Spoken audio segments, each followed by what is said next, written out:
to continue for that to be the case, we've got to continue to innovate, and we've got to be first. We've got to be first and best on cyber issues, on AI, on ultimately on quantum. But 5G is where we are with regard to that issue now, and it's the pathway to being first in those areas. And so, again, it's something that's vitally important, and that's my perspective. Thank you. Vice Chairman. Thank you, Mr. Chairman. I hope you'll give me the discretion to get in 2 quick questions. And first is, I think a couple of my colleagues have raised some of the questions about the President's comments about his notion that there is somehow a deep state in the intelligence community or within law enforcement that is somehow going against his wishes. Have you ever made any statements about a deep state within the intelligence community, or statements that Not that I'm aware of, Senator. The only reason I'm hesitating is sometimes you're asked questions by reporters about using terms, and so it's not a term that I... But have you made any statements saying that you believe or implying that the intelligence community is somehow acting inappropriately to target the president? No. And do you have any view on how the intelligence community professionals, what kind of effect that would have on the morale of folks who are hearing these kind of accusations? The effect on morale? The effect if the commander-in-chief is making comments saying, somehow impugning the integrity of the intelligence community professionals, that they're somehow part of some secret cabal acting against him, would you agree that has some negative effects upon the community's kind of esprit de corps and morale? My impression, Senator, from I can only speak to the conversations that I've had without getting into specifics. I think the sentiment that I've heard from the president is it's not intelligence community writ large. It's specific individuals, and pointing to for instance, misuse of intelligence authorities by certain individuals, but again, my focus is I want to look forward, not back. I think that's one of the reasons I want this opportunity. All of this underscores the point that the relationship isn't what it should be across the board between the intelligence community, the president, and Congress and its oversight committees. And again, it may be difficult, but I'd like the opportunity to strengthen that relationship for the reasons I've talked about earlier. Well, the chairman's given me my discretion, so I won't ask. I want to come back later and ask you a question about NATO, but I would simply point out that it is somewhat unique to me that not only has the president made these comments about kind of the long-term professionals, but literally every person, I think without exception, that this president has appointed for Senate confirmation within the Director of National Intelligence has been fired or removed or pushed out. My conclusion, maybe not shared by my colleagues, but because all of those individuals, when they took on these positions, did what I thought was right, which is being willing to speak truth to power, and that cost them their job. If you get this job, I hope you'll continue in the vein of the Dan Coates and the Sue Gordons and the Joe McGuires and Andrew Hollemans, who I think honored their commitment even at the cost of their job. Thank you, Mr. Chairman. In an effort to get back on time, let me explain to members. I know some of you came in and you thought, why do I have to sit down there? For you to sit up here, we have to wipe down every seat of the person that was already in it. So to accommodate the time blocks. Particularly, Mr. Chairman? Not exclusively to you, Senator Bennett, but this afternoon when we meet at 2 o'clock for the closed session, we will be wiping down the seats because we don't have as many, we don't have the same accommodations in the Senate Intelligence Committee. With that, I recognize Senator Cornyn. Congressman Ratcliffe, this morning when I said a few words of introduction, I alluded to the unique nature of the job to which you've been nominated. And I think what I'd like to hear from you, and forgive me if you've already talked about this extensively, but how do you view the transition from the adversarial process of either as a prosecutor or as a member of Congress battling over public policy issues or maybe conducting vigorous oversight into the role of the federal government? How do you make that transition to become this head of the intelligence community and be willing and able to provide unvarnished intelligence to policymakers? Senator, I would say I view it as a welcome transition, hopefully. Again, I've loved serving the people of my district and serving in Congress. But again, respectfully, when I was at the Department of Justice, there's something about representing the United States, standing up to represent the United States, where you have the ability to say, you know, politics will play no part. I won't let party allegiance play any factor in the work that I do. Is very analogous to this position, and it's one that I very much look forward to. The mission is too important. I look at the threats that we're facing around the world and what's happening and what we're living in right now with this pandemic, and you know, we will only continue to be the world's superpower if we have the best intelligence enterprise, and it has to be one that's apolitical. It has to be one that gives the unvarnished truth, as Senator King has said repeatedly, without shading and without consideration for what anyone wants that intelligence to say. And I've been in that role, and that's what I would offer in terms of reassurance, in terms of my time at the Justice Department and leading, again, a federated enterprise, you know, not to the scope and size of the intelligence community, but a U.S. Attorney's Office is significant. And to put it in perspective, there's 435 congressional districts the country is divided up into. There's 100 United States senators. There's only 93 federal districts. And in my case, it was 35,000 square miles, more than 3 million residents within that. And so operating and coordinating and integrating in pursuit of national security priorities like the prevention of terrorism, I think is good training for this. But it's something that I found, again, that I enjoyed doing, and I look forward to the transition on a larger scale at a time that I think our country really needs it. And again, I think that I'm well qualified to do. Congressman Ratcliffe, my friend, the ranking member, Senator Warner, frames this as speaking truth to power, but let me frame it a little differently. Do you have any problem in telling the president the truth about what our intelligence community has produced to allow him to then make the best decisions in consultation with his team?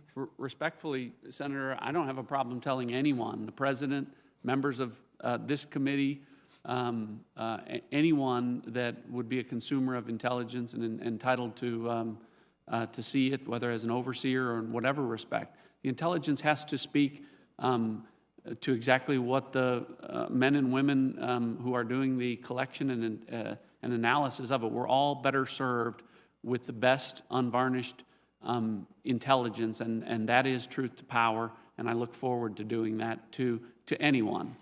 And what's the danger if you somehow shaded or nuanced the information for the policymakers, including the President of the United States? Everything that we, the intelligence community, does is designed to inform all policy makers, the President, the National Security Council, our military leaders, and members of Congress, to have the best information to make our national security decisions. So to give anything other than the best information is to jeopardize our national security. It's something I just won't do. In closing, I was glad to see our mutual friend, Congressman Will Hurd, write an op-ed piece supporting your nomination. Will, as we both know, served in the CIA before he came to Congress. He's steeped in these issues like very few are, and I was glad to see that vote of confidence. Thank you, Mr. Chairman. Thank you again, Senator, for your remarks this morning. Senator Bennett. Thank you, Mr. Chairman. I very much appreciate the opportunity to ask these questions. Congressman, it's nice to see you. Good to see you, Senator. Senator Cornyn this morning read a really great letter from Attorney General Ashcroft, and you should be very pleased about how he commended you. In the letter, he said, this is Senator or Attorney General Ashcroft, he said, integrity is the indispensable imperative for intelligence, the best friend of national security. And national security is the singular portfolio most allergic to the infection and devaluation that results from inaccuracy and distortion.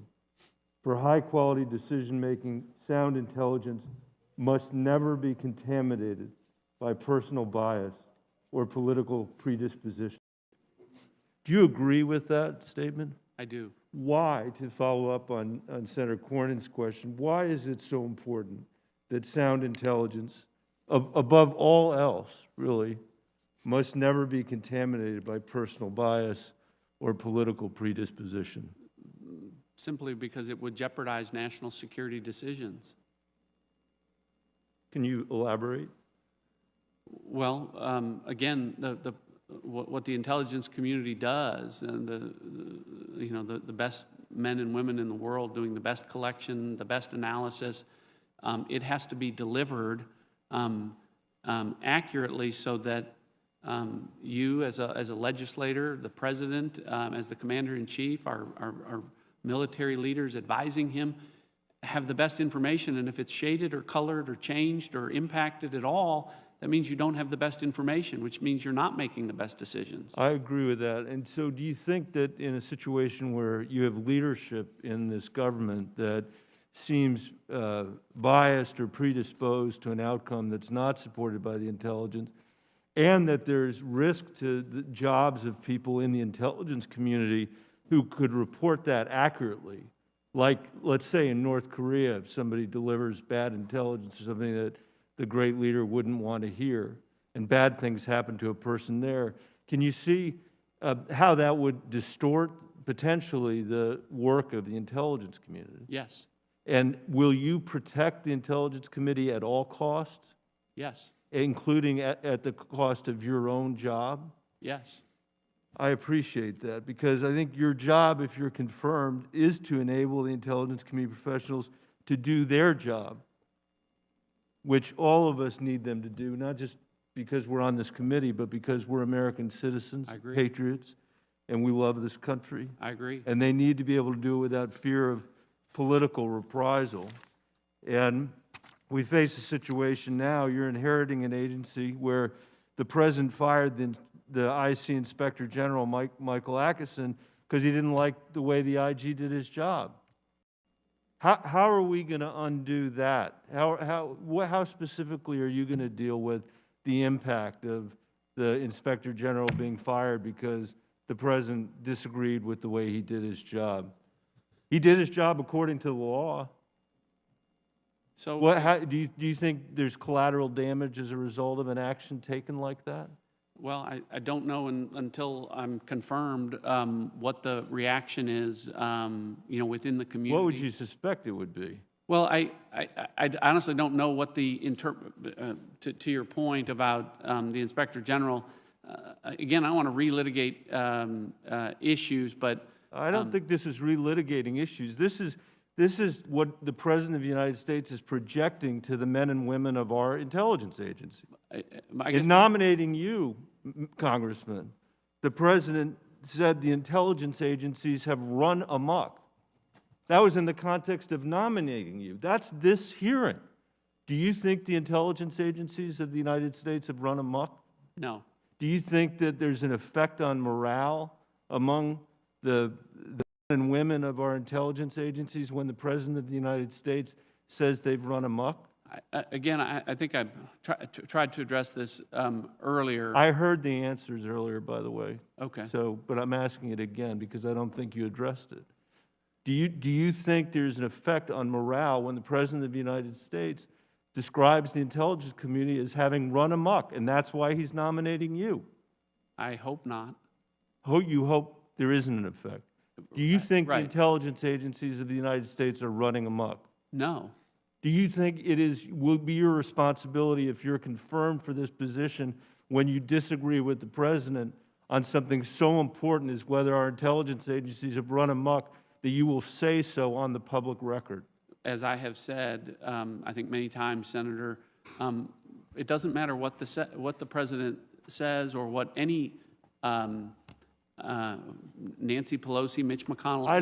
I heard you say that before. I think there is no equivalent between the chief law enforcement officer of this country, the commander-in-chief, saying what he says, and with all respect to the people around this table, what a politician in Congress might say. Although I will say, I think there are constructive ways of serving in Congress and unconstructive ways. This idea that we're accepting that people are just going to be bitter partisans because then they're in Congress, I actually don't accept that. I think it reflects poorly on us when we do. But I still would like to have an answer to the question. If you disagree, if the president said tomorrow that the intelligence agencies in this country have run amok, would you publicly disagree with what the president said? Nothing the president says will impact the delivery of the intelligence. That's not the package. question that I asked. Would I? If the president says this afternoon that the intelligence agencies in this country are running amok, will you publicly disagree with the president? I will give the president my best intelligence, unvarnished. I don't know if I'm not understanding how I'm not answering. I think that would meet the Ashcroft test. I think that if you couldn't do it if you couldn't bring yourself to say that the men and women of the intelligence agencies, communities are not running amok, I don't think you'd meet the test. I'm trying, just to be clear, Senator, I don't think that the men and women of the intelligence community are running amok. Thank you, Mr. Chairman. I thank you. I would note that he said earlier to your question that he did not believe they were running amok. I think you were just having a disconnection And I'm on sorry what- if I what misunderstood. the thought was, Senator Sass. Thank you. Thank you, Congressman. Thank you. Thank you, Mr. Chairman. Congressman, congratulations on your nomination. Senator Cornyn underscored the Will Hurd op-ed. I think it's very important, and I hope that folks here read that as well. Congressman Hurd's obviously widely respected on these issues. Thanks for the time that we've had over the last few weeks. In the classified session, I'm going to ask you some more questions to press you on whether you think the ODNI works right now, whether it's a functioning bureaucratic layer or whether it's an encumbrance, whether the post-9/11 reasons that it were created are actually being advanced. But one of the specific pieces of that we'll talk about in a classified setting that I want to unpack more fully here is, you know, it's my view, there's no more pressing national security threat the United States faces than the next decade of the tech race with China. And all 17 of our intelligence agencies, but especially the CIA and the NSA, are getting that message, and they're ramping it up. But we've been talking about a pivot to China for 10 or 15 years in this country, and I think the agencies are still slow to devote sufficient mind share, money, personnel, et cetera, to the China threat. So in this public setting, a rare thing for the intelligence community, where you get to speak directly to the American people, can you explain what the Made in China 2025 initiative is and why China's pursuing it and whether the American people should be concerned? Sure. Thanks for the question, Senator. And you and I have talked, and earlier I identified China as the greatest threat that we face, the greatest threat actor that we face moving forward for the exact reasons that you've talked about.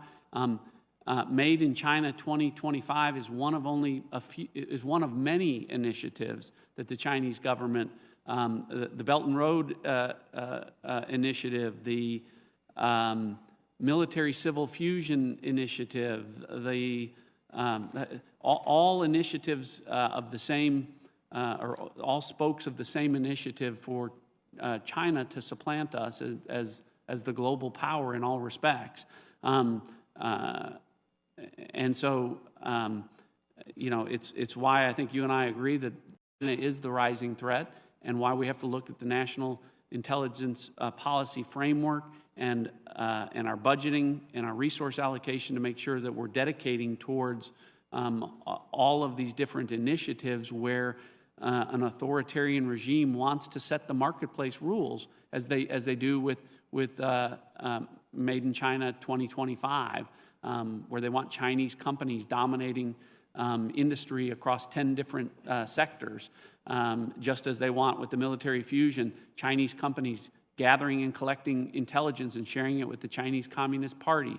Whereas with Belt and Road, they want to dominate all of the hubs for trade routes and telecommunications. All of these things are China trying to essentially supplant free marketplace standards and values like liberty and free speech and all of the things that we have with authoritarian values that are reflected in some of the things that are happening in this COVID-19 pandemic. Yeah, before we get to the way they're using coronavirus and COVID, just stay for a second at the Chinese Communist Party's use of tech and maybe emphasize AI in particular. How do the communists who lead China, and to be clear, when U.S. businesses pretend that there is a public-private sector distinction in China, they're exaggerating. There is not much of a public-private sector distinction in China, but it's understandable, both because U.S. companies want those markets, 1.4 billion people and 400 million are middle class. There are more middle class people in China than in the U.S. Of our 325 million, only about 250 are middle class. So there's a lot of consumers in China. It makes sense that U.S. producers would be interested in having access to those markets. But also, it's important for us to always underscore that our opponent here is not the Chinese people. Our opponent is the communist leadership of China. But what is the Communist Party trying to do with tech and with AI in particular? So we use an example because I'll start with 5G, because 5G leads to AI, AI leads to quantum. And to your point about where the Chinese Communist Party stops and starts, it's hard to tell with a company like Huawei. And if Huawei has an obligation to share information under Chinese law with the Chinese Communist Party, and they are creating global networks, and our information is going over those lines, and our allies that we're sharing information with, that's jeopardizing our information, it's jeopardizing our troops. All of these things are basically put at risk with respect to that. And so, again, this is just why you are so correct, Senator, in terms of making sure that we are balanced in terms of where we are investing in terms of the global threat landscape, pandemic, 5G, AI, I don't want to say all roads to lead to China, but a lot of them do. What are the technical fields that you're most concerned about them being at or equal to us in terms of their long-term plotting against us? A generation, I think Eric Schmidt, the former executive chairman of Google, regularly talks about a tech generation as being 18-ish months. What technical fields are you most concerned about their near parity arrival with us? Yeah, so I mean, just in terms of the point, cybersecurity generally, tying in, I mentioned 5G, but one of the things that I'm most concerned about is investment towards quantum computing. We have with the NSA, we have the best code makers and breakers in the world. General Nakasone, I think you and I agree, is a national treasure. But if China gets to quantum first, we're in trouble. And so that, for me, was one of the, when we look at investments and looking forward and the challenges that we face, and the fact that China's investing more towards those technologies than the United States presently, we need to rebalance.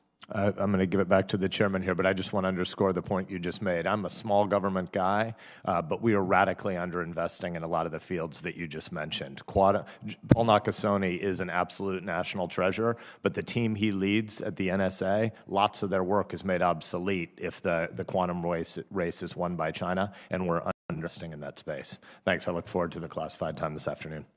Thank you. Senator Reid. Thank you, Mr. Chairman. Welcome, Congressman. Thank you. In your view, have we made progress in reversing North Korea's nuclear proliferation and nuclear development?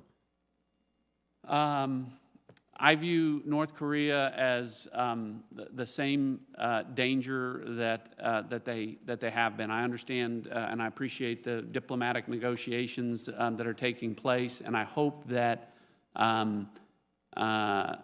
you know that there might be some concessions about their nuclear weapons in exchange for sanctions relief.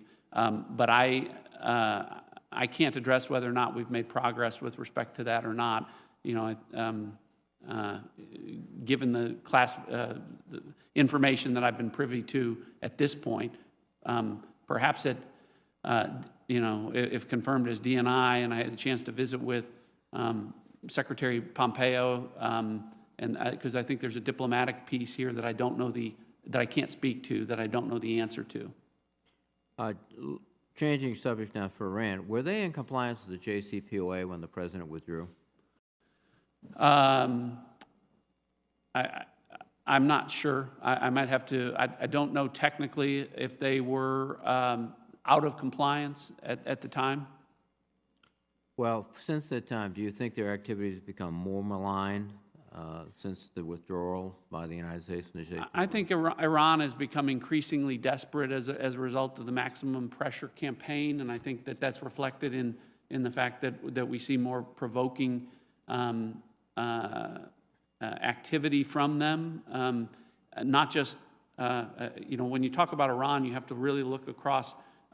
You're talking about Yemen, you're talking about Syria, you're talking about their proxies around. It's a regional issue, and they're getting more aggressive everywhere. Because I think that they're increasingly more desperate. The internal strife that is going on in that regime, one of the common ways to deal with the internal conflict that's happening is to try and coalesce around an outside adversary, and the U.S. and our interests in that region provide that. That's how they're trying to maintain control. I will say this, Senator, I think that this is one of the things when I talk about the impacts of a COVID-19 pandemic, where in places all around the world, but in the Middle East, where you already have social unrest and a chance for upheaval, those conditions can get sharper, where you have what we believe is, you know, underreporting in Iran with respect to the impact of COVID-19. But from your comments, the maximum pressure campaign has made them more hostile, more aggressive, and more disruptive. I think they're more desperate is how I would characterize it. And you know, what they're trying to do, from my perspective, is to, you know, leverage the international community to provoke something that draws into something that might provide relief from the crippling sanctions that they're under. Let me change subject to something that's been discussed several times here. That's election security. I believe, correct me if I'm wrong, you would concede that in 2016 the Russians were involved. Yes. In 2018 the Russians were Yes. involved. In 2020, this election, they are involved. Yes. The Senate Intelligence Committee on a bipartisan basis concluded in 2016 they were in favor of supporting President Trump and in disfavor of Secretary Clinton and taking steps to promote one and to deter the other.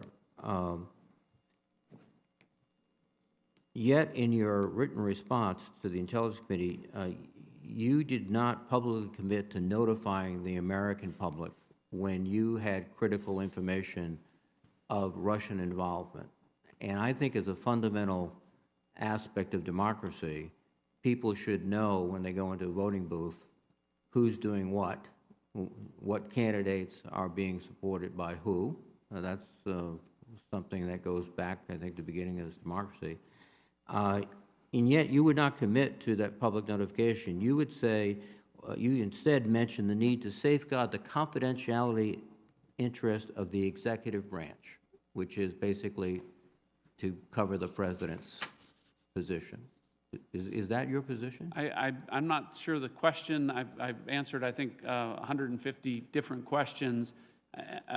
I want to be real clear about Russia and other countries, but Russia in particular. I agree with the way you've they interfered 2016, 2018, 2020. They're going to continue to do it. I'm for safe, secure, credible elections, and would do everything I can as DNI to ensure that they are not successful. So I don't know the question and answer in specific that you're referring to, but if I need to elaborate or clarify. Well, I think you should review your written responses because the quote is, safeguard the confidentiality interests of the executive branch will be considered, which sounds a lot like the president comes first, and then if it doesn't really bother him, then I'll let it go. Well, that was certainly not my intent, and I'll reiterate that again, that I think I've made clear throughout. So you will publicly commit to disclosing to the American people if the intelligence community concurs with high confidence that the Russians are involved and the Russians are involved in promoting a certain candidate. If that is the conclusions of the intelligence community, if I'm confirmed as DNI, is that your question? Yes, sir. Yes. Thank you. Thank you, sir. I thank the members. This brings to a close the public session. Congressman, let me say to you, this point is not to solicit an answer, it's to create a thought process as we venture down this road of pandemic. I, for one, believe that the private sector will look very different when we come out on the other end as companies assess productivity from work at home, the need for high-rise office buildings crammed full of people, the way we interact, I think, will change. And the private sector is very capable of making those assessments and accomplishing that type of change. I would suggest to you that when you're confirmed, now is a great opportunity to begin to think about not just reorganization of the DNI shop, but reorganization of the intelligence community, reflective of what Senator Sass said about technology. It's not just about funding technology to be competitive. It's creating a model that actually generates the type of breakthroughs that we know we need for 5G, AI. These members have heard the Vice Chairman and I talk many times. If this were 20 years ago and we were faced with a 5G issue getting started late, we would be with our Five Eyes partners throwing everything on the research bench, the best and the brightest working together, and we would create something far superior to what Huawei had, and that's how we would win the 5G war. It's not too late. But we've got to begin to think like that throughout the whole of the IC. Just because we've done it one way for 50 years doesn't mean that the future necessarily means that we've got to do it that way. And I think we've got an IC that has changed greatly, but it's leadership that enables change to happen expeditiously. So I hope you'll consider that. I will. I want to thank you, John, for your time this morning. I want to thank the members for working under this temporary construct to continue to conduct the committee's important business. I look forward to advancing your nomination rapidly and to voting in favor of your confirmation in the full Senate. Again, if any members wish to submit questions for the record after today's hearing, please do so quickly because it's my intention to bring Congressman Ratcliffe up for a vote inside the committee soon. At this point, we will recess and reconvene this afternoon in closed session in the Senate Intel room in the Capitol, SVC 217. This hearing's adjourned.